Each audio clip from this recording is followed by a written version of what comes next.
My name is Dr. Mark Thornton, and I'm with the Ludwig von Mises Institute. I'd also like to welcome listeners and viewers from around the world who are listening or watching on the World Wide Web today. We have a great seminar for you this entire week. It's called Liberty and American Civilization. Our speaker this week is Dr. Thomas DiLorenzo. Dr. DiLorenzo is a professor of economics at Loyola College in Maryland. He's also a member of the senior faculty of the Ludwig von Mises Institute. Tom received his PhD in economics from Virginia Tech and his undergraduate degree from Westminster College.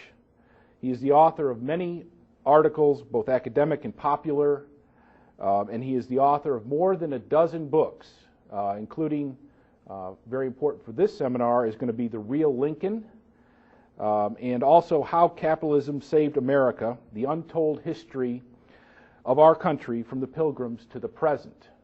And I'm also told that he has a forthcoming book, which we may see a little bit of, get a little preview of here, called Lincoln Unmasked. Sounds very, very interesting indeed. I'd like to remind you to turn off your cell phones or put them on silent or anything else that might buzz during the seminar. And also, I'd like you to help me welcome Dr. Thomas DiLorenzo.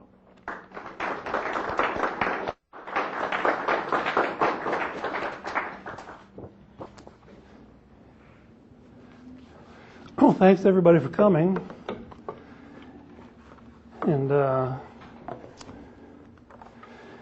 And I'm going to try to make it a fun week and an educational week for everybody that's here. And I might as well get started. My first topic of the day is Lincoln's Tariff War. And I thought I'd start with this because, I've written quite a lot, as most of you probably know, about the American Civil War, which I call the war to prevent Southern independence, because strictly speaking, a civil war is a contest over control of the central government of a nation. And the American Civil War, so-called, wasn't a civil war any more than the American Revolution was.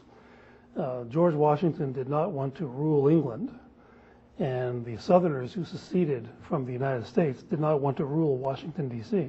They just wanted to separate. So these were both wars of secession. In the day, they used the word separation, not secession. So I call it the war to prevent Southern independence, just to be accurate.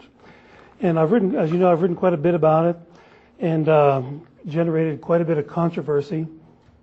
And I write about that controversy in my next book that's published in October that Mark just mentioned. It's called Lincoln Unmasked, and the subtitle is What You're Not Supposed to Know About Dishonest Abe.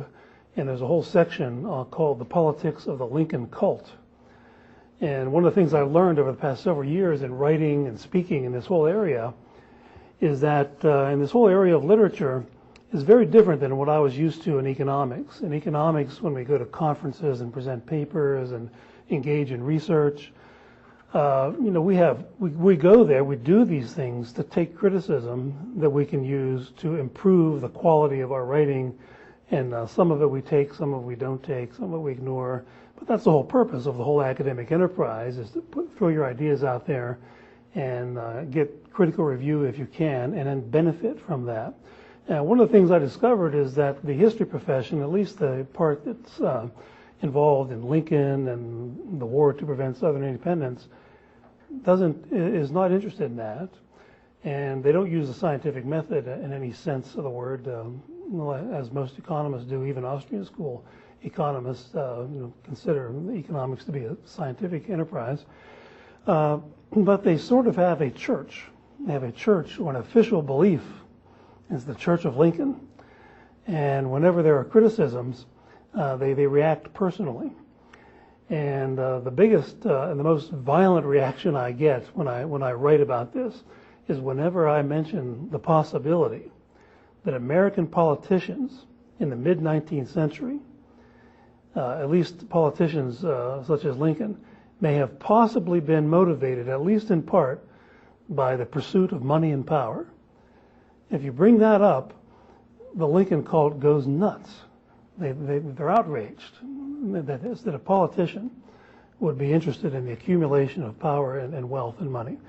And nothing causes them to become more vitriolic than to mention that the tariff dispute between the northern states and the southern states, which had been brewing for 35, 40 years by the time the war broke out, had something to do with the war. Because the official mantra today is that the one and only cause was slavery. Although the history profession, one of the debates I was in with a historian, got him to admit that no serious historian would say that the southern states were invaded for the purpose of freeing the slaves. So I've got these people to admit on record in print that the purpose of the invasion of the southern states was to destroy the secession movement, had nothing to do with slavery per se. But we could talk about that as the week goes on in more detail. Tariffs are the topic of the day for now. And so that's why I thought I'd start with my discussion of tariffs, because this is, I get this vitriolic response. But so let me start with a little history of the tariff dispute. And the history begins in 1824 with Henry Clay, the American politician Henry Clay, who variously served as Speaker of the House of Representatives, Secretary of State.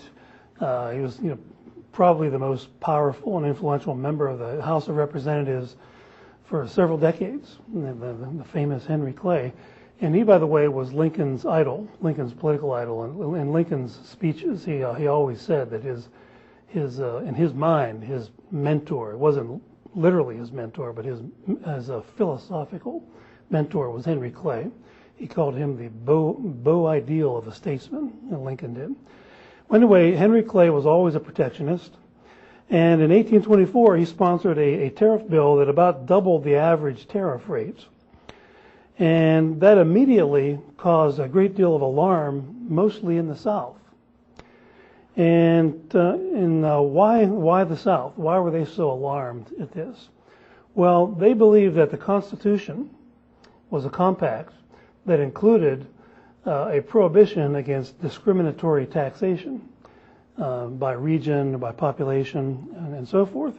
And they saw this big tariff increase that would raise the tariff rate far in excess of what was needed to finance the government, keeping in mind that at the time there was no income tax and that most of the revenues that were raised by the central government were raised by tariffs and a few excise taxes.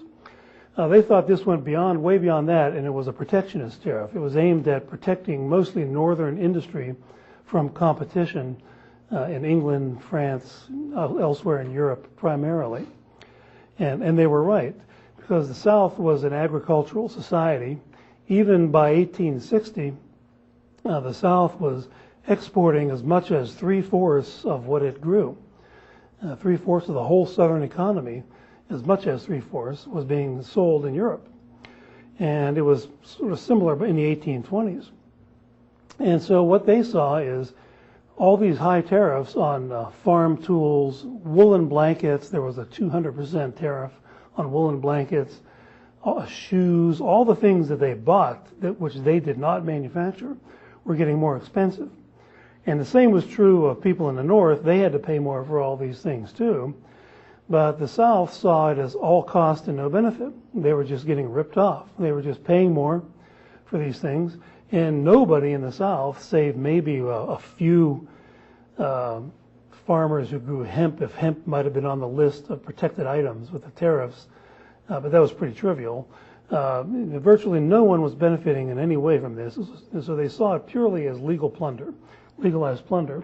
And this shows up in the vote. And the vote on this 1824 tariff, it should be on the screen in a minute. I guess it'll come up here. And I don't know if you can see that clearly, but this says Southern votes for the 1824 tariff. 3 yes votes out of 107. That was 2.8% in the House of Representatives. And in the Senate, 2 out of 25. So 2 Southern senators out of 25 voted for this. And like I said, the South was not unanimously in favor of free trade, but pretty darn close, pretty darn close. In the North was the opposite. The North was nearly unanimous in favor of protectionism at the time, purely self-interest. So the point I'm making here was that as early as 1824, there was a regional battle over the tariff, where the northern states began to view this clearly as a tool of political plunder, as a way of simply, literally stealing money from southern farmers for the most part and transferring it into their own pockets. And of course, that is always the case with tariffs. It's always a form of protectionist tariffs, a form of legalized theft, legal plunder, as Friedrich Bastiat called it. And so that's how the vote broke down. And then, so the tariff did increase, and the protectionists, again led by Henry Clay, Abraham Lincoln's hero, felt emboldened, and they raised the tariff again in 1828. And Southern politicians called this the Tariff of Abominations. It's the word they gave it. Some of you may have heard of this before, the Tariff of Abominations. And for the same reason, they thought it was pure plunder.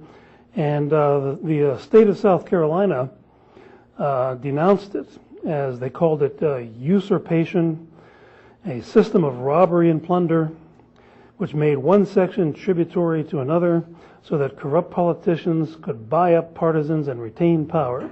These are all quotes from a proposition that was put out there by the South Carolina state legislature, and I think this is all true. And I've long thought that it's not just an accident that the first English translator in America of Friedrich Bastiat's work was a woman from South Carolina named Louisa McCord. And I've read about her. She was quite an amazing young lady. If anybody would like to do some historical research, maybe a term paper on this, Louisa McCord, the University of Virginia Press just published in the past 10 years or so some of her writings. By the time she was 18, she was fluent in, I think, 6 or 7 languages, and it was just a brilliant young woman. And if you've ever run across any of Bastiat's writings, he wrote some very large books around 1850, around that area. One of them is called Economic Harmonies. And for an 18-year-old to translate that and to understand the economics and that it's in it is quite an accomplishment. But this occurred in South Carolina. This translation and the publishing of these books occurred there before anywhere else in America, and which is kind of an interesting fact. So the South Carolina legislature condemned this, of course, and Virginia, North Carolina, and Alabama joined South Carolina. So you had these major southern states joining South Carolina in voicing opposition to this big tariff increase, whereas Massachusetts, Ohio, Pennsylvania, Rhode Island, Indiana, and New York also issued resolutions through their legislatures in favor of protectionism. So very early on, the stage was set for a tariff battle. And by 1832, this went on for several years. By 1832, the state of South Carolina issued an ordinance of nullification. And for those of you who don't know what nullification is, you have to understand that until the war to prevent Southern independence, it was not considered to be true that the U.S. Supreme Court would have the last say on issues of constitutionality. That only occurred after 1865. Before 1865, the thinking was, well, yes, the Supreme Court is an important voice on issues of what's constitutional and what's not, but so is the president, so are the state legislatures especially, and so are the citizens of the states. For example, when Andrew Jackson was president of the United States in the late 1820s, he had a big dispute with the Bank of the United States, which was a precursor to the Fed, the Federal Reserve Board. And he vetoed a bill that would have rechartered this bank so that the bank was allowed to fade away and go out of business. And it was a very big political battle. And the United States Supreme Court weighed in and said the bank is constitutional. And they thought that would force Jackson to say, well, okay, you win.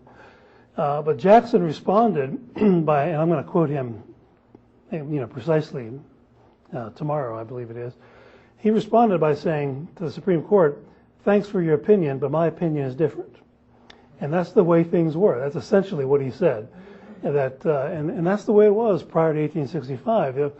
In fact, the American founding fathers would have thought it to be a complete absurdity to have fought a revolution in the name of liberty and then to place everyone's liberty in the hands of 5 government lawyers with lifetime tenure. They would have thought that was the dumbest thing you could imagine ever doing. But that's exactly what we've got now. The majority of the Supreme Court, 5 government lawyers with lifetime tenure, are supposedly the guardians of everyone's liberty. It wasn't always like that. And so states like South Carolina, when they thought the central government was overstepping its bounds constitutionally, would issue ordinances of nullification. And northern states did this as well. During Jackson's big dispute with the bank, Ohio led the way in essentially nullifying the existence of the Bank of the United States in the state of Ohio. The Bank of the United States opened up 2 branches in Ohio, and the state of Ohio imposed $100,000 a year taxes on the Bank of the United States. And this is around 1830, around there. $100,000 a year was a lot of money, even to a central bank back then. And that's where the famous dictum by the Chief Justice John Marshall, that the power to tax is the power to destroy, came from. That was his decision on the constitutionality of the bank. And what he meant was the power of the state of Ohio to tax the central bank had the ability to destroy the central bank. That's what that meant. Power to tax is the power to destroy. And so, but the state of Ohio eventually prevailed because the Bank of the United States became defunct in the early 1830s. And so that's what nullification is. So the South Carolinians did what states north and south did up until the Civil War, or the war to prevent Southern independence. They simply said, we believe this is unconstitutional, therefore we are not going to obey this law. This was pretty commonplace back then. And they meant business.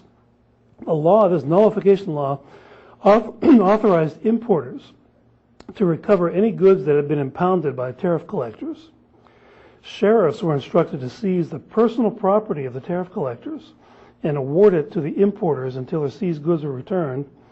All duties were to be reimbursed to the importers with interest.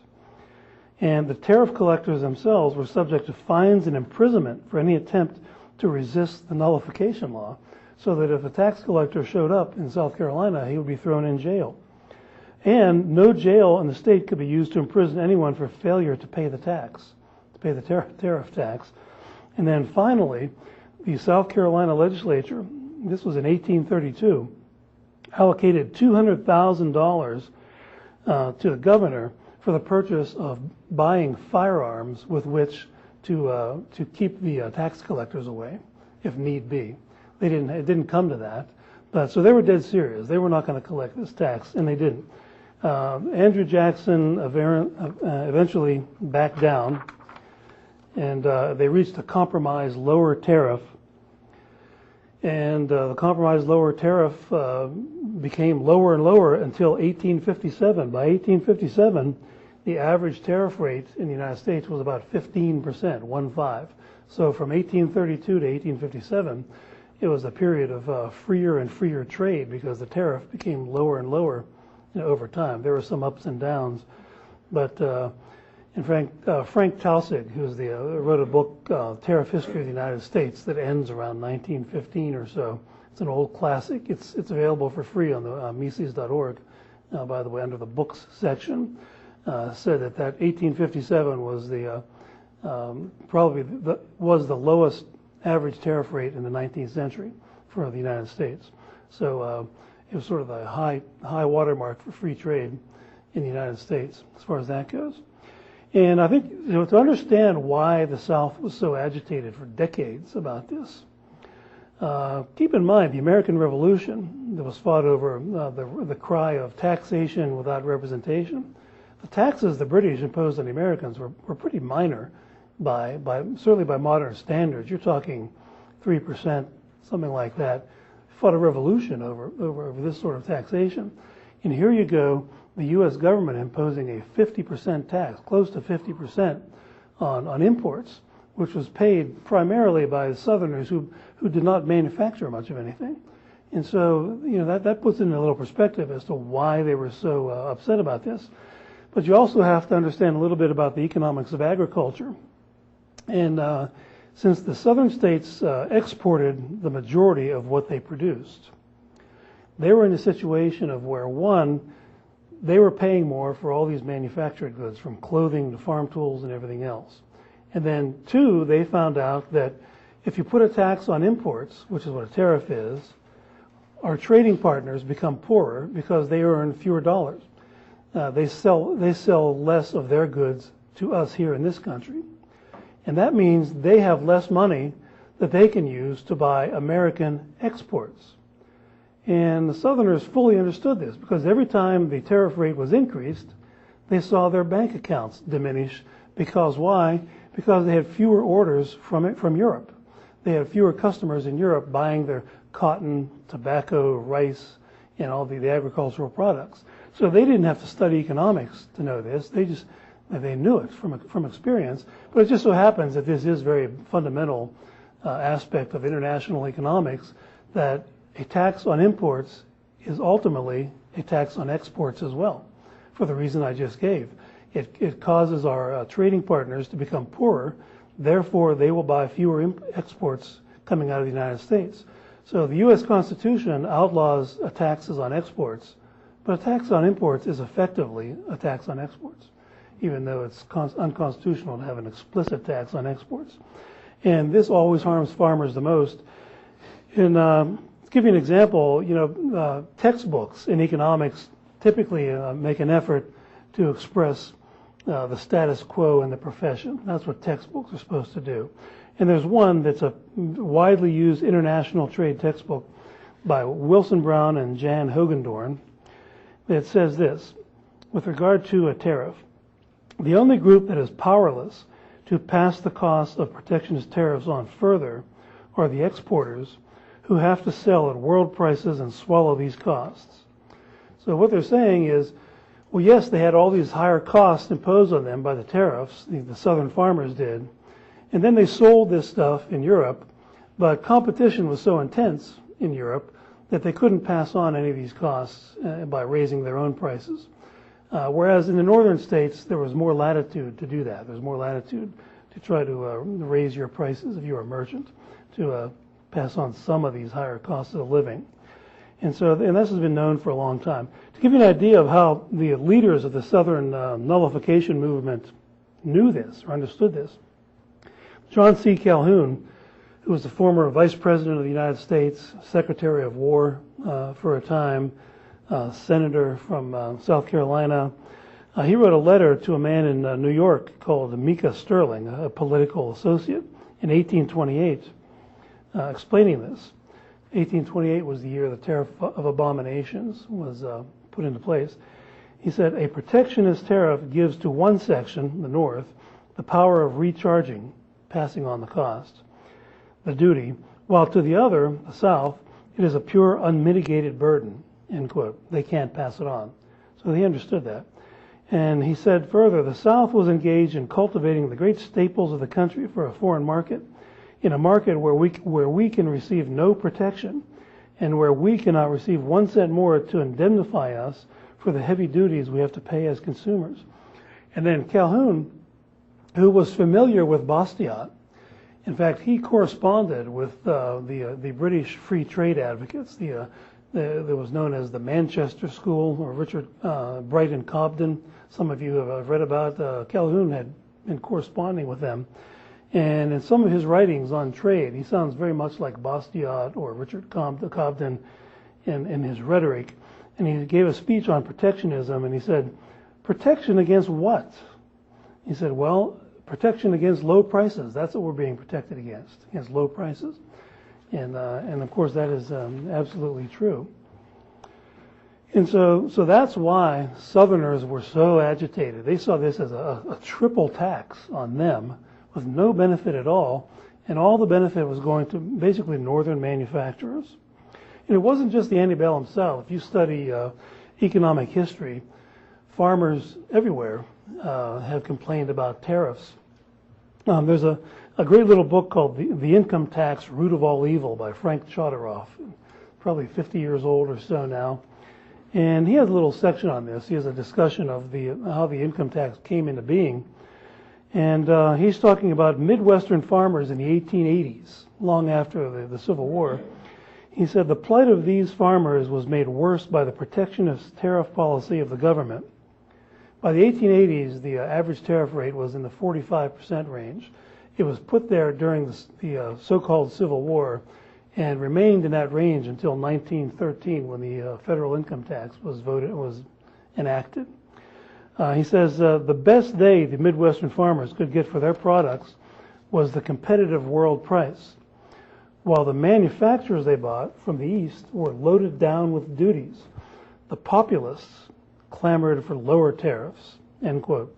So it wasn't just Southern farmers and Midwestern farmers, any farmers anywhere, that felt they were plundered by protectionist tariffs. But the South was so unique because it was so overwhelmingly an agricultural society at the time. Jefferson Davis, the president of the Confederate States of America, when he gave his first inaugural address, the word slavery does not appear in there, but here's what he says. He says, the South is, quote, an agricultural people whose chief interest is the export of a commodity required in every manufacturing country. Our true policy is peace and the freest trade, which our necessities will permit. It is alike our interest in that of all those to whom we would sell and from whom we would buy, that there should be the fewest practicable restrictions upon the interchange of commodities, end quote. And when Abraham Lincoln gave his first inaugural address, he also emphasized in one part of it the tariff issue. And so to Jefferson Davis and Abraham Lincoln, the tariff was an important issue. They highlighted it in their respective inaugural addresses. But to the American history profession, they'll call it a red herring, an old chestnut. In one of the magazines I was in a debate in, North and South magazine, a Civil War history magazine, William C. Davis, who's a pretty well-known Civil War historian, threw a hissy fit over my suggestion that the tariff may have had something to do with this conflict and called it an old chestnut. That's pretty much how they argue. They don't make an argument. They'll call it some kind of nut or fruit or animal, herring, chestnuts, something like that, and that passes for an argument anymore. That's how cultists argue. You know, they're cultists. So free trade prevailed for the most part until 1857. There was in the meantime, the population of the northern states was growing much faster than the South. The voting population of the North was about 3 times the voting population of the South by 1860. And so there were, the South was greatly outnumbered in the House of Representatives. There were twice as many U.S. senators in the North than there were in the South. And by the time the war broke out. And the Republican Party, the new Republican Party that took shape in the mid-1850s, first gained some clout in the 1859-1860 session, when they used the occasion of a deep recession in 1857 to say, well, this proves that we need more protectionism. We were in a recession, unemployment is rising. What's the solution? Cut off trade. That's what the solution is. So that argument is still made today. You still have protectionists making the argument whenever there's a recession, we need to protect American jobs. And they were successful. They passed the Morrill Tariff, named after a member of Congress named Justin Morrill from Vermont, spelled M-O-R-R-I-L-L, in the 1859-1860 session of the House of Representatives. And this was long before Lincoln was nominated. This was long before any state seceded. So this was not a war financing tariff. This was a protectionist tariff, the Morrill Tariff.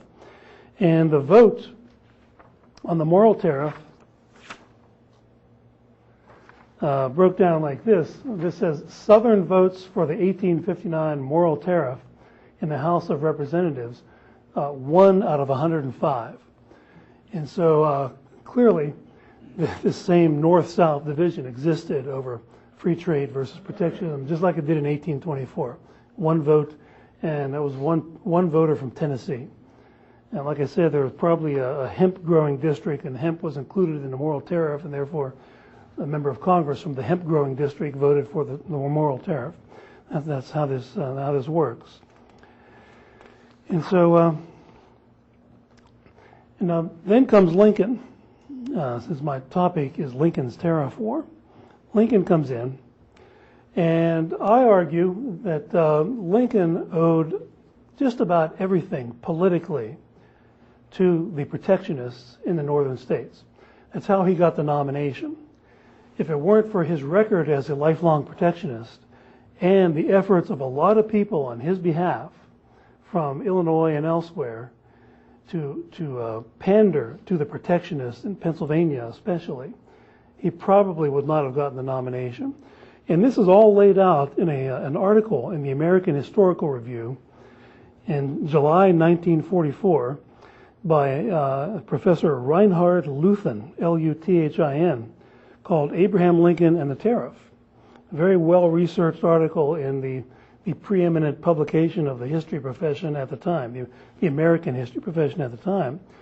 And what happened was Lincoln, who was a master politician, and Murray Rothbard once said that a master politician, keep in mind, is a masterful liar, conniver, and manipulator. And so when you hear this word master politician, and I would agree with that. I think Lincoln was Bill Clinton times 10 as far as a politician, skill as a politician, masterful skill at lying, conniving, and manipulating people. That's no one has ever come close in American history, in my view, to Lincoln. Just read some of his speeches, and you get that not quotes from the speeches where he quotes the Bible. Read the whole speeches. That's usually what his supporters do, even though he was never became a Christian himself. But in this article, Pennsylvania was the key because it has the second largest number of delegates in the states. And so there's a new book out called Lincoln's Wrath, by the way, and it's all about things that I've written about how Lincoln shut down over 300 opposition newspapers in the northern states. That's what his wrath was. And one of the things that I learned in reading this book, Lincoln's Wrath, it was published just in the past year, was that not only Lincoln, but all the leading lights of the Republican Party at this time were connected in some way with the newspaper industry. I never realized how savvy the Republican Party was with this relatively new technology of political journalism. Lincoln himself actually purchased 3 German language papers in the upper Midwest. And of course, they all editorialized in favor of him because there were many, many thousands of German immigrants moving to the upper Midwest. And so Joseph Medal, the editor of the Chicago Press and Tribune, which was a very influential newspaper in Chicago, was Lincoln's political spokesman when he was waging his campaign for the nomination. And he wrote all the top Republican movers and shakers in Pennsylvania to assure them that Lincoln was their man. Here's what he said in one of his letters. He says, Lincoln is an old Clay Whig, that is old Henry Clay Whig. He is right on the tariff and he's exactly right on all other issues. Is there any man who could suit Pennsylvania better? End quote. That was Joseph Medal, M-E-D-I-L-L is how that's spelled. And then Lincoln himself wrote letters to some of the movers and shakers in Pennsylvania politics. He wrote a man named William Wallace. This is not the William Wallace of Braveheart. It's a different William Wallace, several centuries earlier. He said, the brother of William Wallace, who was a friend of his, he said, "My dear sir, your brother showed me a letter of yours in which you kindly mentioned my name, inquire for my tariff view, and suggest the propriety of my writing a letter upon the subject." This is Lincoln talking. "I was an old Henry Clay tariff Whig. In old times, I made more speeches on that subject than any other. I have not changed my views." And so he solidified his reputation among the Pennsylvania protectionists, which was the heart of the steel industry. Even in the 1860s was the heart of the steel industry. But Lincoln faced a dilemma in getting this nomination because, as I said earlier, the agricultural parts of the country were free traders. And so his dilemma was, how can he convince the industrialists that he was a protectionist while keeping this from the agricultural regions who also were going to vote at the convention? And so what they did is he sent a personal envoy, his friend David Davis, who he later appointed to the Supreme Court, to Pennsylvania with the original copies of 11 pro-tariff speeches that he had made. Only the originals, sort of like a Mission Impossible thing. I could see David Davis with a suitcase with handcuffs to his hand, going to Thaddeus Stevens and Simon Cameron and other big shots in Pennsylvania politics to show them this, here's the Da Vinci Code of American politics, Lincoln's protectionist speeches, and here it is. And so he did that. And Davis met with, like I said, the big shots. He met with Simon Cameron, who, if you ever read anything about Civil War history, was the most notoriously corrupt, crooked scoundrel, and probably in American politics up to that time. Even Lincoln had to fire him for stealing so much money for his buddies through the War Department, and also Thaddeus Stevens, like I said. But here's what Simon Cameron said to David Davis, Lincoln's friend. He said this, quote, "Nothing about these speeches must get into the newspapers," end quote. And the reason why? They didn't want the people in the farm states to know about this. And so when the protectionist plank passed the platform, and of course in Pennsylvania put their votes behind Lincoln, here's what Professor Luthen, who I'm quoting from this article, said. He said, "The Pennsylvania and New Jersey delegations were terrific in their applause over tariff resolution, and their hilarity was contagious, finally pervading the whole vast auditorium. And he said they exhibited the wildest fervor and frantic jubilation," end quote. And it's there had to be a reason for that, right? All these Republicans, frantic jubilation. Well, they were going to be protected from competition and make a lot of money. That's what they were frantic over, frantic jubilation. When Lincoln returned to Springfield, Illinois, and they had a big parade that the Republican Party put on after he won the nomination, there was a giant billboard that broadcast a slogan that would be on his campaign poster. I should have brought this in. I packed in a bit of a hurry yesterday, but the official campaign poster of Abraham Lincoln and Hannibal Hamlin, his vice presidential candidate, had a picture of the two of them, and on the bottom it said "Protection for Home Industry."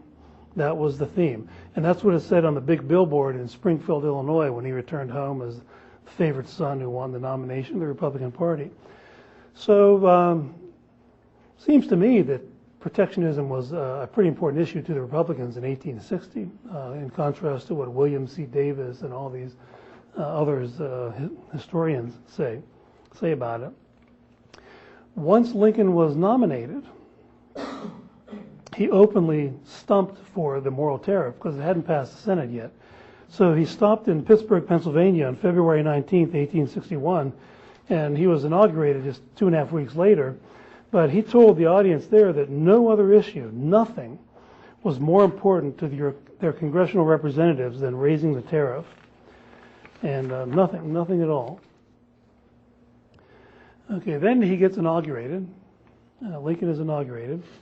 And by the way, he had some rather kooky views on international trade, and which I've quoted in my book and elsewhere.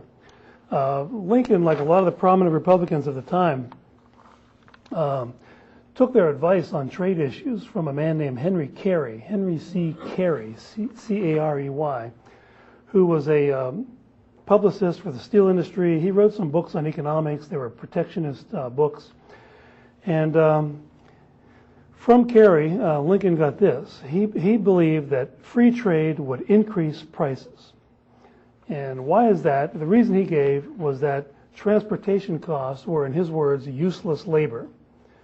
So if you transport something from England to Boston, that's useless labor, and of course there'll be a transportation charge added to the price of the thing transported from England to Boston. He said, therefore, we should not allow in the country goods that involve useless labor. Well, of course, the same argument could be made about things that are transported from Chicago to Springfield, Illinois. The trains, the railroads are all useless labor then.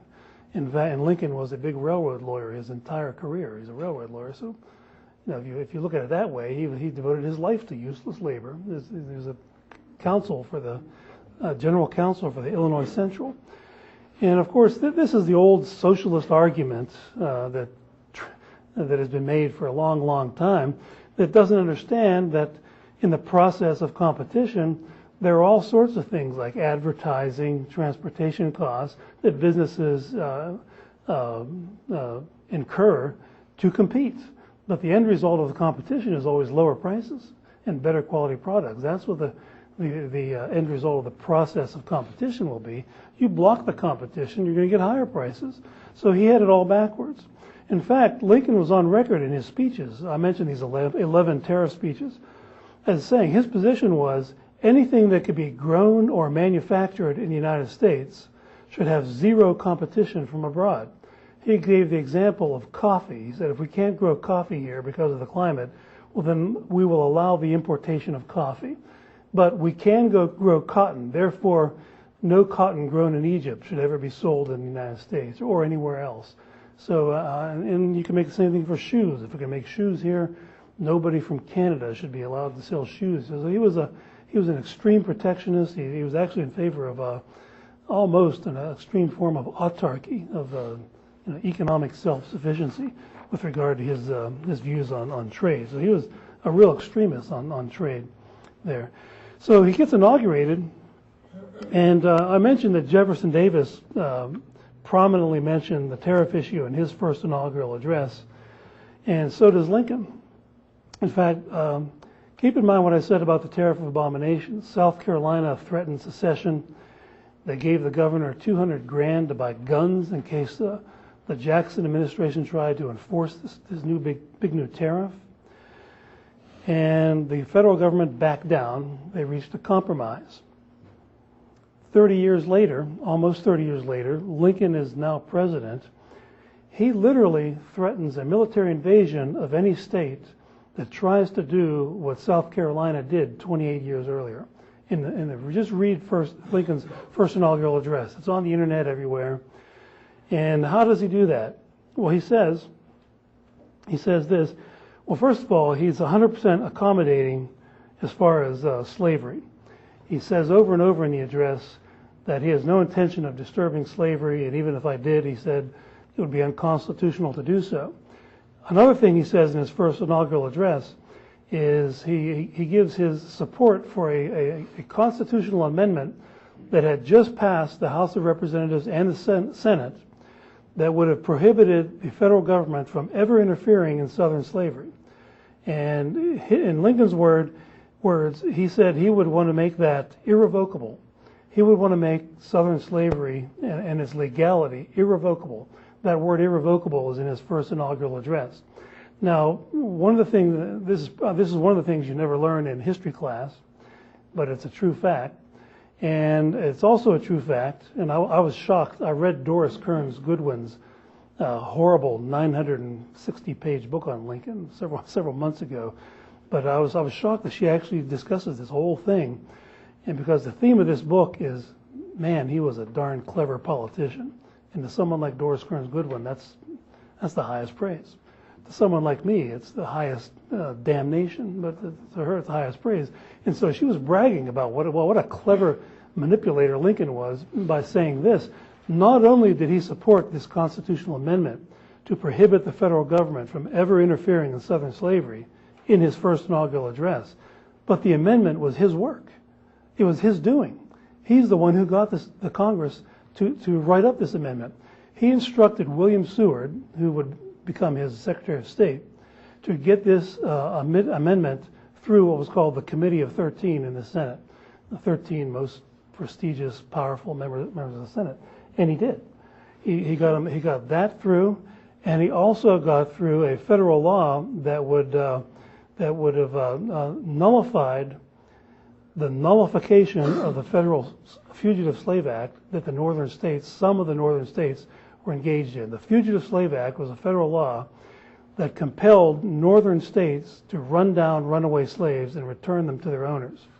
Some of the northern states said, we don't want to do this. We're going to impose Thomas Jefferson's idea of nullification to say, we're not going to enforce this law, just like South Carolinians did the same thing and said, we're not going to enforce this tariff law. Lincoln had a law passed when he got in that would make this type of nullification illegal. And he got William Seward to push that through the Congress. And this was all in the first couple of weeks of his administration. So on the issue of slavery, he was 100% accommodating, even to the extent of explicitly constitutionally guaranteeing that the government could not interfere with slavery. But on the tariff, he threatened a war. On the tariff, he said, he went on in the first inaugural address, he said this: there needs to be no bloodshed or violence, and there shall be none unless it is forced upon the national authority. End quote.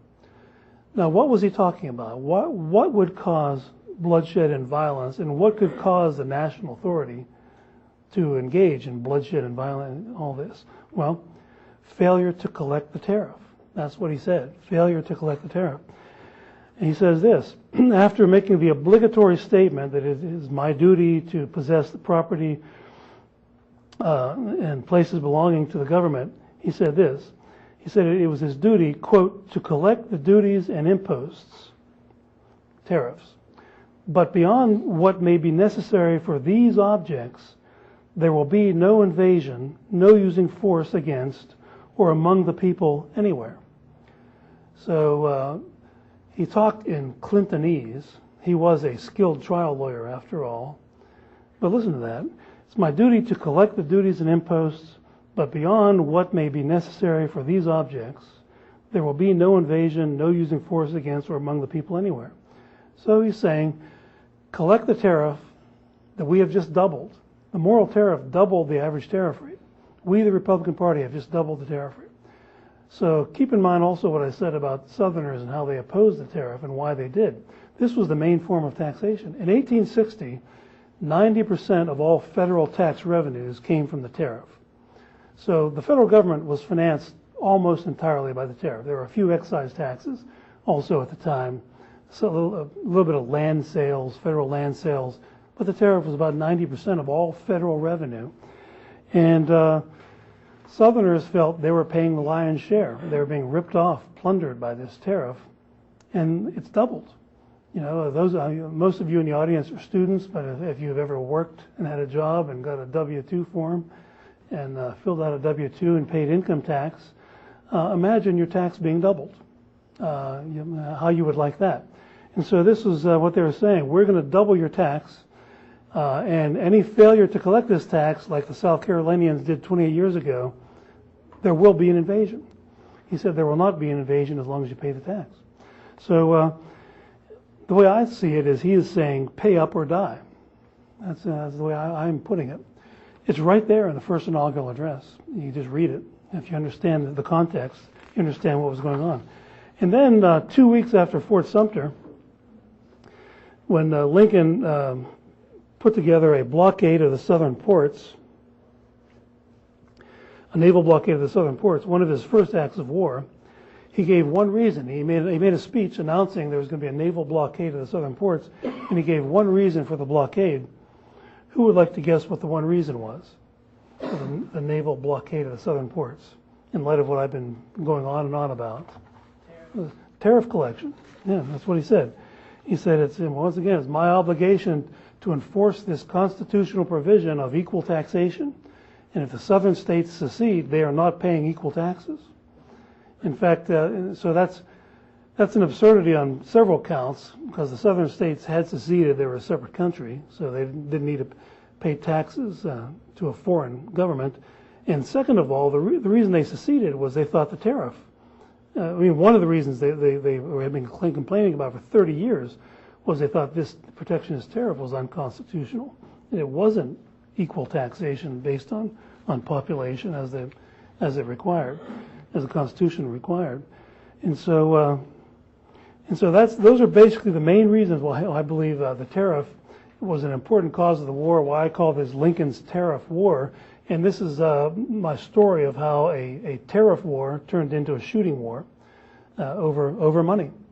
And when we go, I'm going to talk a lot more about this in the next couple of lectures. But to lay some of the groundwork, I think the thing you have to understand about the whole slavery issue in this era is that neither Lincoln nor the Republican Party as a party opposed Southern slavery in their platform or in their speeches. They opposed the extension of slavery into the new territories. That was their position. And they were very clear on why they did that. They gave two main reasons, maybe three main reasons. One was the North was a pervasively racist society, and they wanted to pander, and they wanted to keep it a white society. And you could only keep it a white society by prohibiting not only free blacks, but slavery from the new territories. They were very explicit about that. Those of you who have studied history and have heard of the Wilmot Proviso, named after Congressman David Wilmot of Pennsylvania, that never actually became law, he called it the white man's proviso. They wanted, because the Republican Party and a big portion of the Whig Party that came before it simply wanted to keep all black people out of the North, out of the northern states. And they were very explicit about that. The second reason was pure protectionism for jobs. They did not want either free blacks or slaves to compete for jobs with the white laborers who were voters, after all. Only males could vote in this era, in this period of time. And the third reason they gave for this was there was the Constitution had something called the 3/5 clause, where 5 slaves counted as 3 people for purposes of determining how many congressional representatives each state would have. And so they argued that if slaves are brought into the territories, it would artificially inflate the representation of the Democratic Party. And so there was no morality involved in that. It was just pure political numbers game in that. And of course, everybody condemned slavery on moral grounds. Robert E. Lee did, Abraham Lincoln did. Lee called it immoral and political evil. And I think another thing you have to remember when you study this era is that people like Lincoln and the other Republicans, like everyone else, condemned slavery on abstract grounds, philosophical grounds. But when it came to doing something about it when they could, that was different. That's why in my new book that comes out, I have a whole chapter on how Lysander Spooner's deep hatred for Lincoln and his regime. He's the famous libertarian philosopher Lysander Spooner, who was a contemporary. He sat there and listened to the speeches by William Seward and Lincoln and others for years, and he wrote a book in the 1840s called The Unconstitutionality of Slavery, and he believed it had never been rebutted, and that if the government really wanted to end slavery peacefully like every other country on earth did in the 19th century, they could do so. They could declare it unconstitutional, force the hand of the southern slave owners. And by the way, there was slavery in New Jersey until 1865, so there wasn't exclusively southern slave owners. New York until 1855, New York City. So Spooner argued that. And he thought that people like Seward and Lincoln were extreme hypocrites for talking about freedom while not actually doing what could have been done and avoiding a war. And he thought the war was what Lincoln said it was, a war to save the Union or to crush the secession movement, not to free the slaves. And Lincoln said that many times.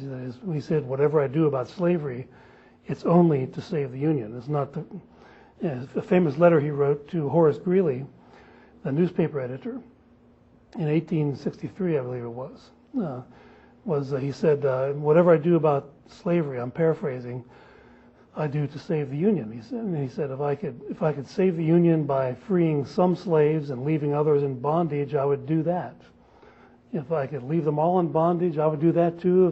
Whatever I do, my goal is to save the Union. And as you'll hear tomorrow, I guess, from me, that I make the argument that the Union was not saved but destroyed because the Union was a voluntary union prior to 1865. After that, it became a coerced union and an empire as opposed to a confederacy of states. And so the whole thing was destroyed.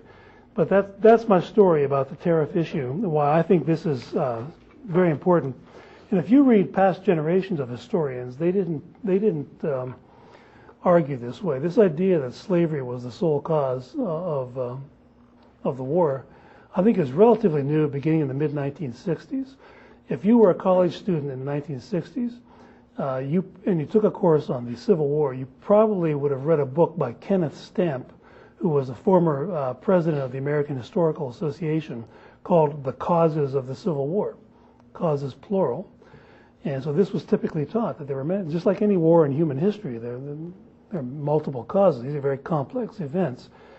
But there were some revisionist historians, mostly left-wingers, who came around, some Marxists, some liberals mostly, in the 1960s, and decided that they wanted to use history as a tool with which to crusade for the civil rights legislation and the Great Society welfare state legislation of the Johnson administration. They thought that a rewriting, literally a rewriting of Civil War history could be used to support these things, and so they did. History was rewritten. Eric Foner says that right in his book on Reconstruction, and so does Kenneth Stamp. He has a book of readings on Reconstruction, where he says the whole history of Reconstruction, which was 1865 to 1877, has been rewritten with that in mind, that history is to be used as a political tool, not as a means of understanding history or reality. And so I think that's why, in my opinion, the view that the tariff is not important is so pervasive. This has become part of the Church of Lincoln, part of the view of the Church of Lincoln, part of the Bible. And I'm just amused now at how apoplectic some of these people get. They get so apoplectic that I was in a debate in North and South magazine a year and a half or so ago, maybe 2 years now, with a professor from East Carolina University, and they asked me to do the debate online, just back and forth between him and me, which we did. We went back and forth 3 or 4 times, and then they would publish the whole debate in North and South magazine. And so we did that, and I felt confident. I felt really good that I won the debate, because near the end I got him to, he started saying things like, why are we talking about this anyway? This was all settled by the war. Why are we even debating these things? And so, but I really knew that I really won the debate when the magazine came out. That was the clincher to me, because without my knowledge, the magazine came out. They added an additional article by James McPherson weighing in on my opponent's side, without telling me about it and without offering me the opportunity to respond to McPherson. So that told me that I won the debate. They had to pull the big shot from Princeton out to make it an unfair 2-against-1 debate, and not allowing me to respond to what he had to say. So I responded on Lew Rockwell's website and emailed McPherson the article. So I'm sure you heard about it, and hopefully I gave him a little heartburn over that. I can say this is being videotaped, because I'm sure he's not going to give my next book a good review anyway. And so, and he was also, I'll tell you one last story. The History Channel called me up about 2 years ago to interview me about a documentary on Lincoln. And they interviewed me on tape for about an hour and a half. I went down to Washington, D.C. They had a studio set up down there for a whole hour and a half. And they asked really good questions. The woman that interviewed me she had really done her homework and just was really up on this stuff. And so I sat there and just exhausted myself with it for an hour and a half on camera. When it actually came out, they used maybe 20 seconds, broken up into 3 different segments. And one of them actually made me sound like I was saying exactly the opposite of what I actually said. And then when the credits rolled, it said historical advisor James McPherson. So I guess I know who was responsible for that kind of creative editing.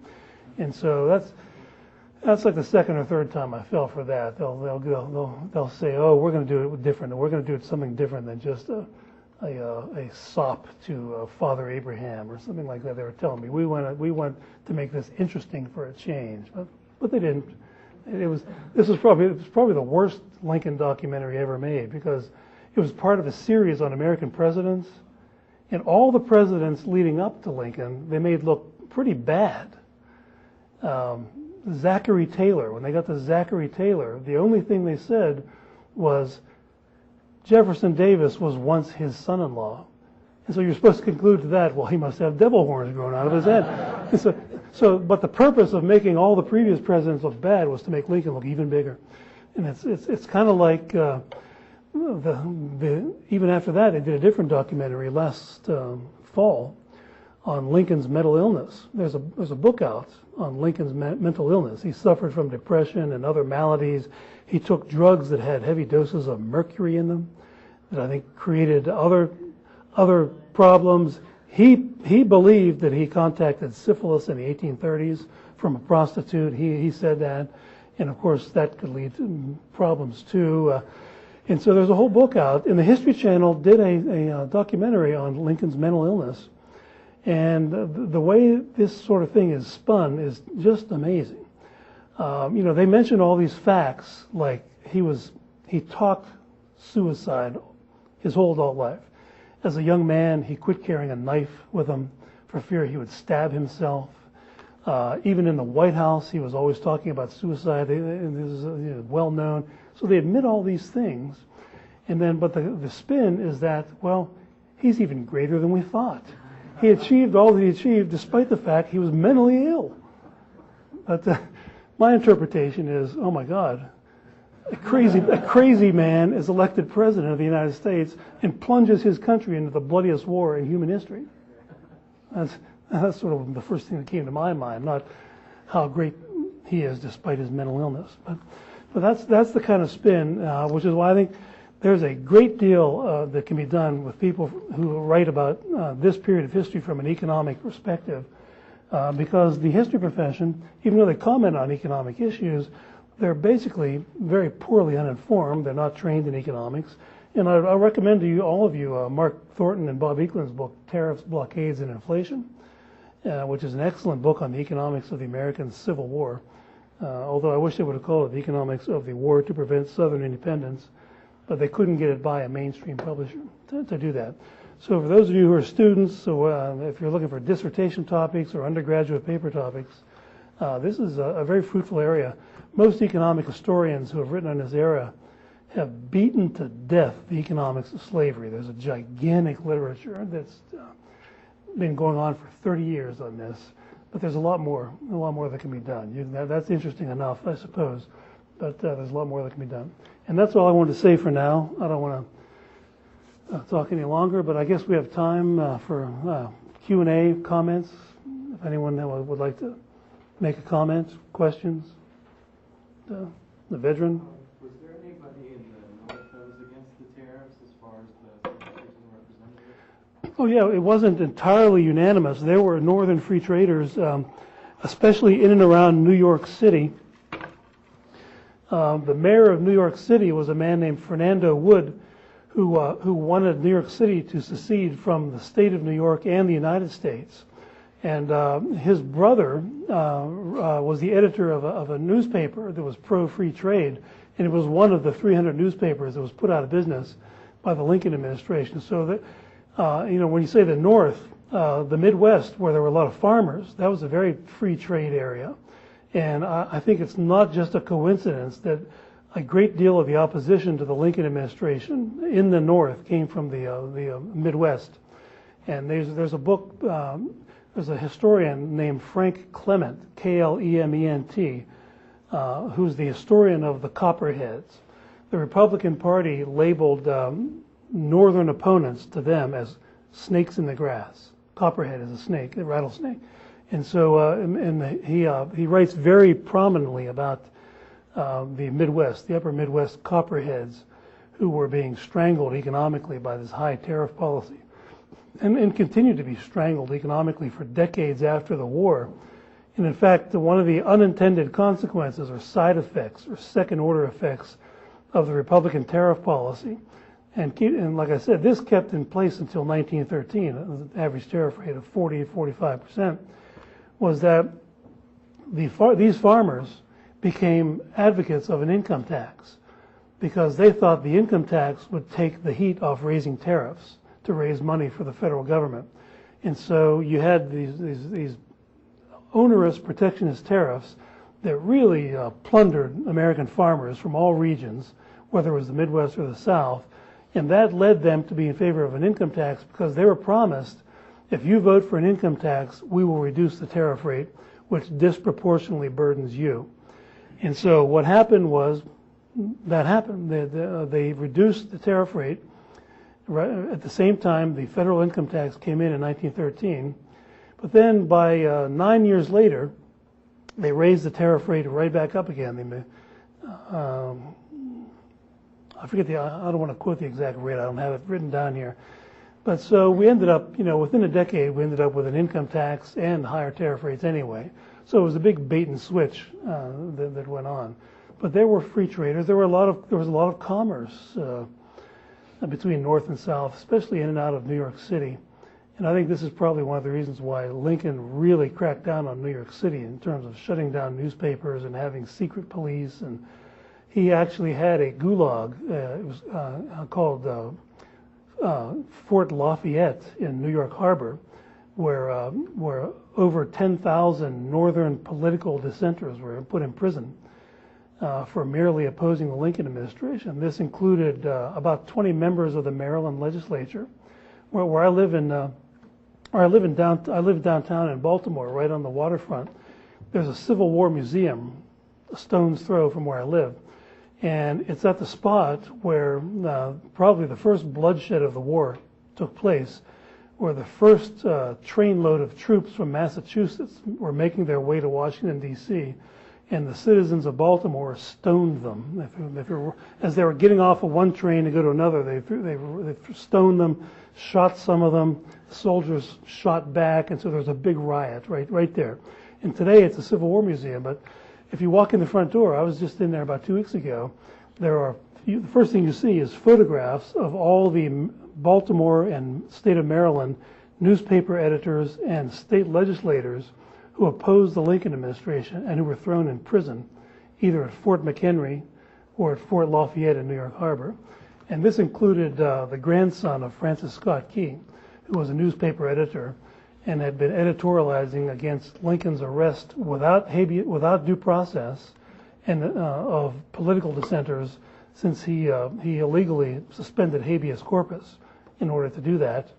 And so Francis Scott Key's grandson was editorializing against that, and for sticking up to for the Constitution, he too was put in prison at Fort McHenry of all places.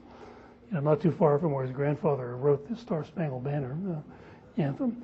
So there was a lot of opposition in the North. It's been whitewashed, though. I'm told Scott Trask, who comes to the Mises Institute a lot and has written a lot for the Institute, has a whole book. It's his dissertation from the University of South Carolina on the Northern dissent during the war. But so far, it's just a dissertation. It's not a book. Wasn't there a senator who was deported named Vallandigham? Yes, there was a congressman named Clement Vallandigham from Ohio, from Dayton, Ohio, who gave speeches on the floor of the House of Representatives denouncing the Lincoln administration's suspension of habeas corpus and so forth. And I could probably find some of his quotes. Well, maybe I won't quote them. I'll save it for tomorrow. But he railed against the suspension of habeas corpus, the shutting down of newspapers in the North, the imprisoning of dissenters. And after all, the Constitution requires that the states requires the central government to see to it that the states have a representative form of government. Here's the Lincoln administration putting state legislators in prison. If there ever was a direct violation of the clear language of the Constitution, there it is right there. And so Vallandigham from Ohio was complaining about this on the floor of the House of Representatives. He retired from Congress and went back home to run for governor of Ohio. And he started making the same speeches. And Seward, who created a secret police, who had thousands of secret spies who would just sit around and listen in public areas to anybody who was not supporting the Lincoln administration, and they could be hauled off to prison without due process at any time. They said that Vallandigham's speeches were deterring enlistments in the Army. In other words, encouraging desertion.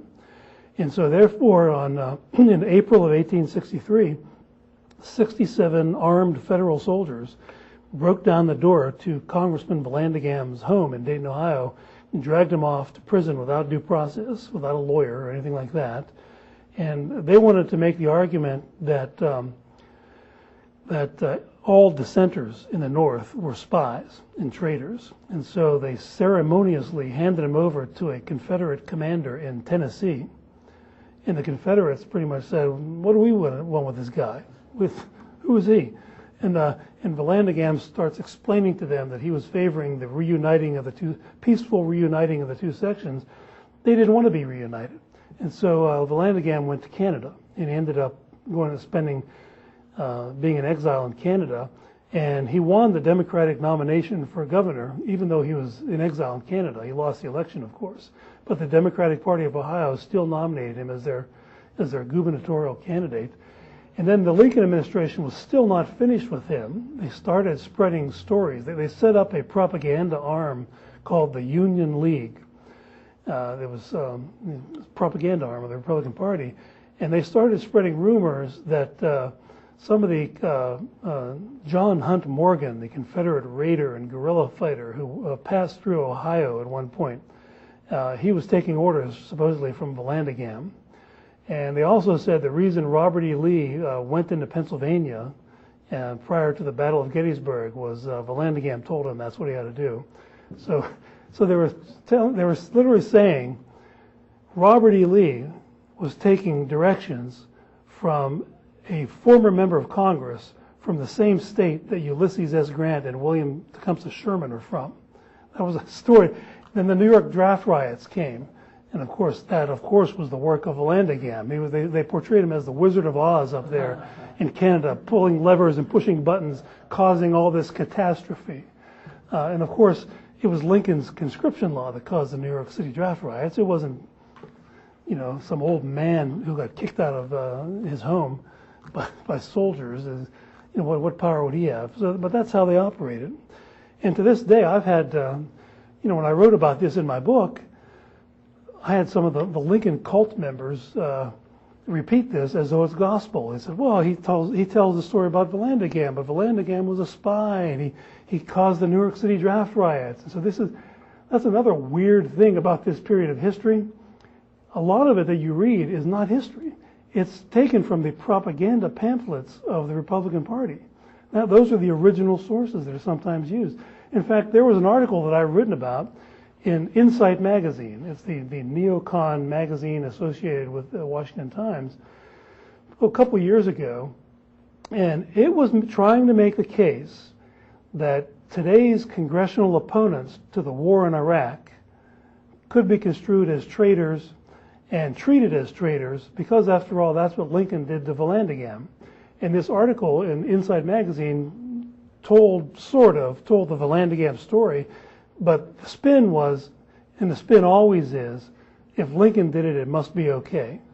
Therefore, if Lincoln deported a member of Congress who opposed him, so can George W. Bush. He should go ahead and, get Ted Kennedy and hold your applause, please. But deport him too, or whoever is in Ron Paul. Deport him. He's opposed to the war. And so he was trying to make this case. And then near the end of the article, the author, his name is Michael Waller. He says, I've been very careful about my research here. I've been very careful, and I made sure I went to the original sources to make sure I got the story straight about what Lincoln did to Vallandigham. And so I'm going to reveal my source. My source was the Union League. He said it was the Union League, which was the Republican Party's propaganda arm at the time. And it's absurd. It's not real history. It's one political party's version of history. That's like studying the history of the 1990s by reading Bill Clinton's speeches. That won't get you very far in terms of truth. But yeah, I think.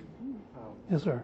You mentioned, I guess one of the major reasons for rewriting history is to show Lincoln as having freed the slaves as the main cause of the war. But I'm somewhat familiar with some of the Straussians, like Harry Joppa, who would seem to have different reasons for praising Lincoln, like for being a great statesman and a great practitioner of prudential pragmatic politics. And seem to be less concerned with making him to be the freer of slaves and just more being the great politician. Well, statesman. They always call him a statesman. Yeah, it's, and he's prudent too. Yeah. Fort Sumter. When the South Carolina militia decided that Fort Sumter was theirs, it was on their property, it was their country, and they made the argument that, well, we will not tolerate a foreign fort on our property any more than George Washington would have tolerated a British fort in New York Harbor. And they made that argument. And the bombing of Fort Sumter did not kill anybody, and it did not even harm anybody. And so according to Jaffa and the Straussians at Claremont, it was prudent for him to then wage a full-blown military invasion of all the southern states that led to 600,000 deaths. That's prudence. That was prudence. It was also prudent of him to refuse to meet with Confederate commissioners who wanted to meet with him and offer to pay for the South's portion of the public debt and federal property. That's prudent in their view. It was also prudent, supposedly, for him to refuse to meet with Napoleon III, who offered to try to broker a peace agreement. So prudence is in the eye of the beholder. But the Clermontistas, as I refer to them as, you're right. There are leftists who thought we could rewrite the history of Reconstruction to support civil rights legislation in the 60s. In my new book, I quote Eric Foner, who's one of the real big shots in so-called Civil War history. He wrote an article in 1991 in The Nation magazine, and I think it was November 11th, as I recall, opposing the breakup of the Soviet Union. And the title of the article was Lincoln's Lesson. He said Lincoln would not have approved of this, and I hope Gorbachev does not allow the Soviet republics to secede. And so you have totalitarians like Eric Foner, totalitarian socialists who understand you need monopoly government to have socialism, so they're for it for that reason. Now, the Straussians at Claremont and elsewhere, they're first and foremost champions of executive power, nationalism, and military adventurism, I would say. And so that's why, in my view, they look at Lincoln as their idol, their role model. He ignored the Constitution and became a strong executive. He waged the bloodiest war in American history, and they kind of like that. And out there, they're all in favor of not all of them. Some of them are now wavering out there in the Iraq War, but most of them seem to be in favor of it. When I debated Jaffa himself, 9/11 had happened, and he said at one point that 9/11 shows that now more than ever we need a strong federal government. And my response is to say that the strong federal government is what caused 9/11. Our interventionism all over the world is what caused 9/11. And so they do have a different agenda. And I think to understand that agenda, you have to understand not just Jaffa and the Straussians. Walter Burns, who's a Straussian at the American Enterprise Institute, he wrote a book called Making Patriots. I call it Making Cannon Fodder, because there's a chapter and a half in it where he says the problem with America's youth today is that they're too egotistical. They're too centered on earning a living, raising a family, educating themselves, making money, buying a house, living peacefully. We can't have that. And he says we need to be concerned about the plight of humanity everywhere, and we need American military intervention to improve the plight of humanity from time to time. So the real dilemma for America is how to persuade the youth of America to join the military and invade Iran. How can we do that? And he says, fortunately, and I'm quoting, he does use the word fortunately, he says, we have a national poet that we can invoke to persuade America's youth to do this. And who is the national poet? Abraham Lincoln. And that's what Jaffa is all about. It's about Lincoln's rhetoric, not what he did, what he said, not even all that he said. You'll never hear Jaffa quote Lincoln's white supremacist statements, for example, of which he did his whole life. I don't believe in making voters or jurors of Negroes or intermarrying among the races. He even used the word superior to describe his preferred position between the races. You won't hear them quote that. It's only political speeches where the atheist Abraham Lincoln quotes scripture. That's where you'll hear Jaffa a lot on it. African Americans back to Africa? What's that? Didn't you want to ship them back to Africa? Oh yeah, his whole career, Lincoln. So you have to understand. You have to read my new book to really fully understand all this stuff. But when it comes out in October, but the North really was. Tocqueville noticed in the 1830s that the irony that even though there was slavery in the North in the 1830s, but there was much more of it in the South. But Tocqueville noticed that racism was actually worse in the North than in the South. And there's a book by Joanne Mellish, who teaches at Brown University. It's called Disowning Slavery, about how the northern states got rid of slavery beginning in 1794 and ending in 1865 in New Jersey. It's a long time. Most of the slaves were not freed, but were sold to southern plantation owners. The relatively few free blacks who remained in the North had no rights to speak of for the most part. In a few places they did, but most places they didn't. And they were literally burned out in many communities in New England. They literally burned down their homes and things like that. And so there's a really ugly history of that. And these were Lincoln's supporters. These were Lincoln's supporters, the North. He didn't get any votes from the South.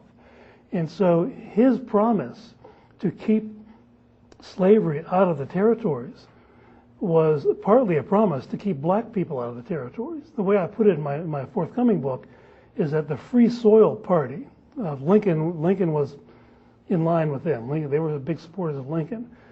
They were in favor of land giveaways. That's why it's called free soil. But they were also in favor of soil that was free of black people. You should just read what they said. And so Lincoln favored deporting the blacks to Liberia or Panama, Haiti, anywhere but here. And even when he did mention during his presidency of the possibility of buying the freedom of some of the slaves in the border states, he coupled, as a way of ending slavery there, he coupled that with a requirement that any slaves that were freed in that way, which is, by the way, how all slaves were freed. The other 94% of all the slaves in the Western Hemisphere were freed voluntarily in that way. Lincoln wanted to couple that with deportation. If there were any slaves in Maryland or Missouri that were to be freed, they were to be immediately deported to Haiti or someplace like that. And so you have to understand that he was a master politician, and that was his constituency. They wanted a white continent north of the Mason-Dixon line. There's another new book out by Michael Lind called, What Lincoln Believed. And Lind takes on the Lincoln historians for ignoring Lincoln's white supremacist views and the views of all his supporters in the North. And it's kind of refreshing for me to read an honest writer for a change on this whole argument. And Lind he goes so far as to he almost praises him for making these statements. And it's kind of hard to figure out why he's so praiseworthy of this, but he does. So this is no secret, no big secret. It's just been swept under the rug. I think you also have to understand the conservative movement. Murray Rothbard, in terms of their idolizing Lincoln, Murray Rothbard smoked out William F. Buckley in the 1950s, as far as this goes, Mr. Conservative.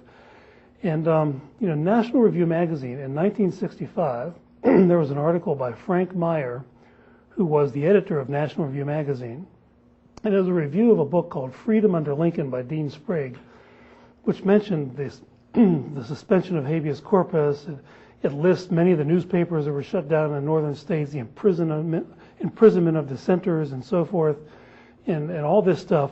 And Frank Meyer reviewed this and said, this atrocious trashing of the Constitution has had bad ramifications for the whole society, in that it established a precedent for other presidents like FDR to just ignore the Constitution. And Meyer made the case that the whole apparatus of the welfare state and big government would have had a much harder time to come into being had it not been for Lincoln's trashing of the Constitution.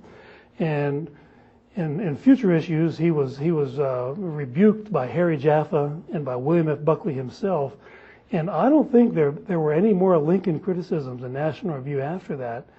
And in the meantime, Rothbard comes along, even before this, and found some writings by Buckley where Buckley said, in order to fight the Cold War, we need to support a totalitarian bureaucracy within our own borders. Those are the exact words Buckley used.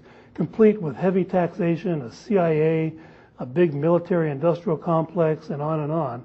So in the 1950s, William F. Buckley Jr. was on record as saying his preferred form of government, because of the Cold War, was, quote, totalitarian bureaucracy. Who is a better idol to point to for totalitarian bureaucracy within our borders than the man who suspended habeas corpus, imprisoned all dissenters, shut down the opposing newspaper? Talk about, this is in the North. This is not the South. This is the North. And so I think, in my view, that is why, to this day, the past 2 years, I've been reading article after article after article on townhall.com and all the right-wing websites, essentially saying Lincoln did it, therefore we should do it. And it has to do whether it's torture, which Lincoln did in his gulags, domestic spying, which he censored all telegraph communications. Michelle Malkin has written a whole book saying put all the dissenters, anyone who looks like a Muslim, throw them in prison. I don't think she says exactly that, but that's the theme of her book essentially. She makes the case that the imprisonment of the Japanese Americans during World War II is a good precedent for cracking down on Muslim-looking people, Arab-looking types in America today. And of course, she invokes Lincoln also as a historical precedent. And so this is still used to this day by the party of Lincoln to justify all this. And they keep saying, if Lincoln did it, it must be okay. Even torture. There's a book called Fate of Liberty by Mark Neely, who's a very famous Lincoln scholar. And he mentions how torture, water torture, that was used in Lincoln's gulags. And it became public because a British citizen was mistakenly arrested and imprisoned and subject to water torture, which was sticking a hose down your throat and turning the water on.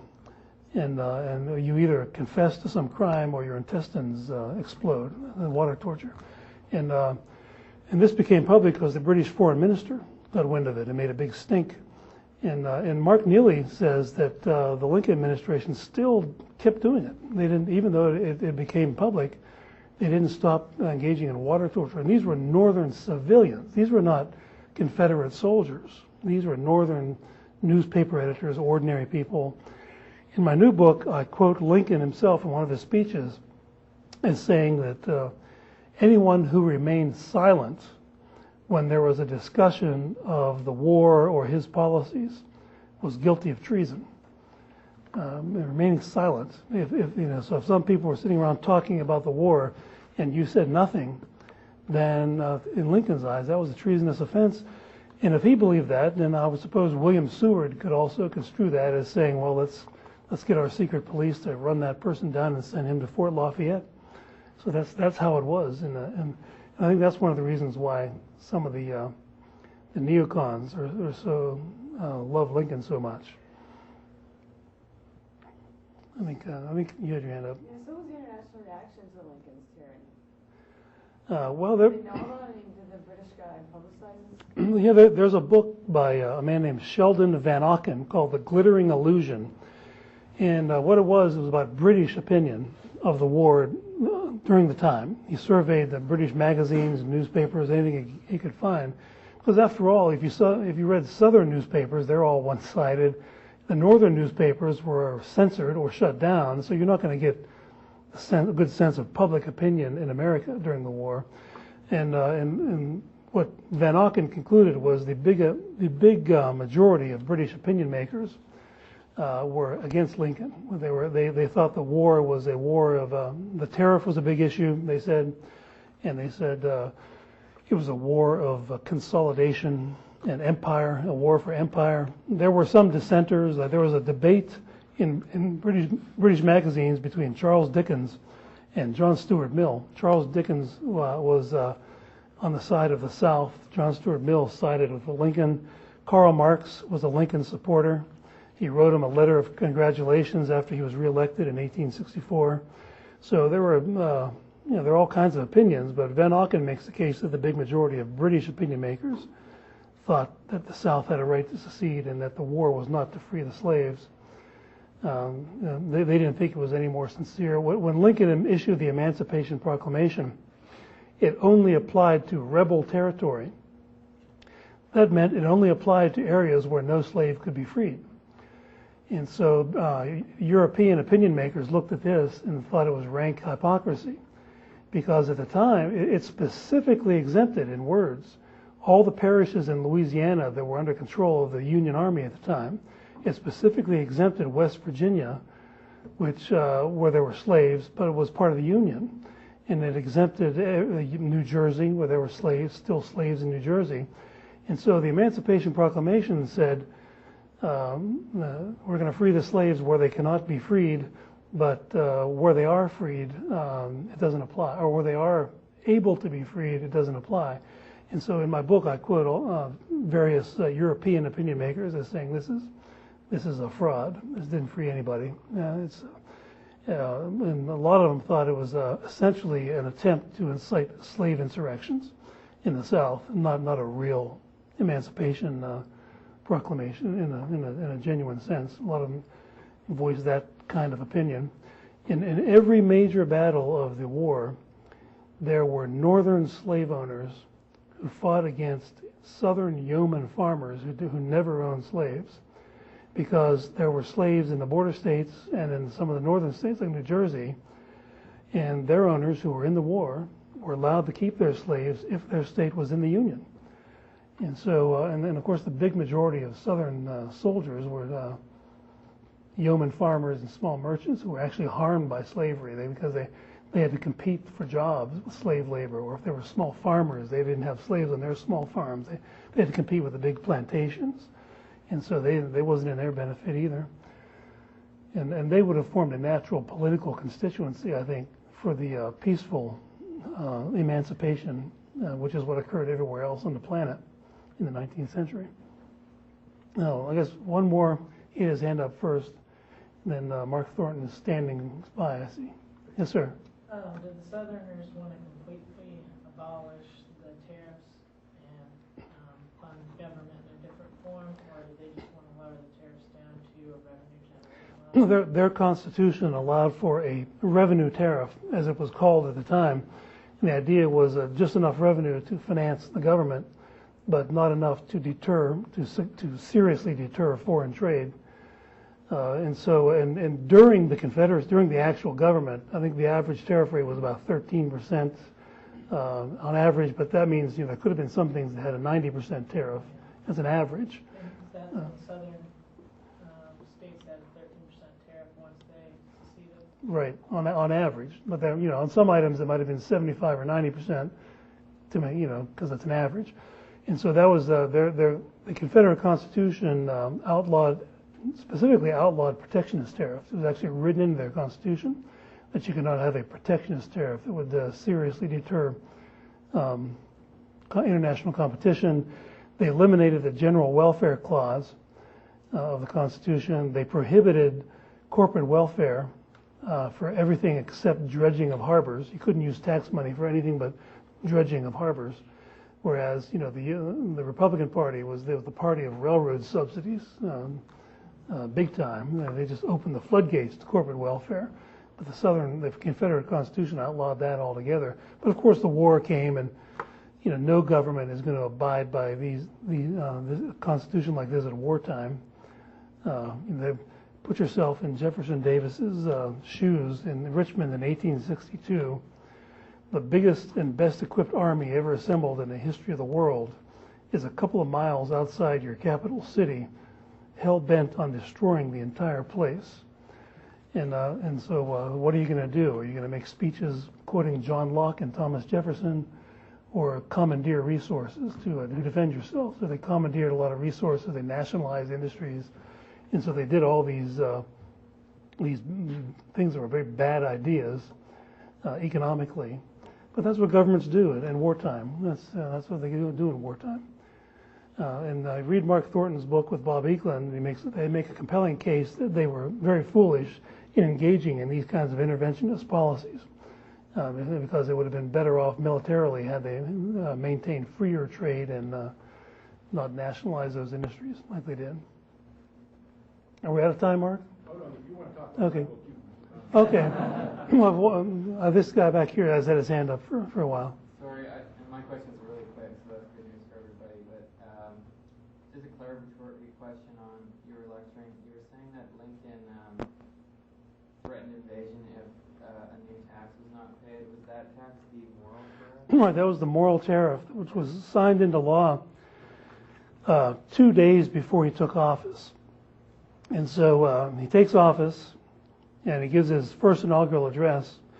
And the Morrill Tariff had increased the average tariff rate from about 15%, 1.5, to 32, a little over 32% at that point, a little more than half, a little more than doubling. And when he made his first inaugural, and he literally threatened an invasion of any state that didn't collect that, that's what he was talking about.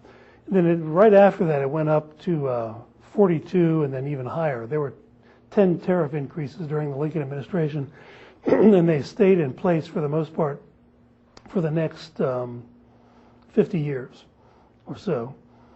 So it wasn't just a wartime policy. That always was the cornerstone of Republican economic policy, protectionist tariffs, because primarily they wanted that to finance their big enterprise of corporate welfare for the railroad industry. That was another big plank. And of course they did. And I'm going to tell that story this afternoon about Lincoln, the great railroad lobbyist. That's one of the ways I think of him. Thank you.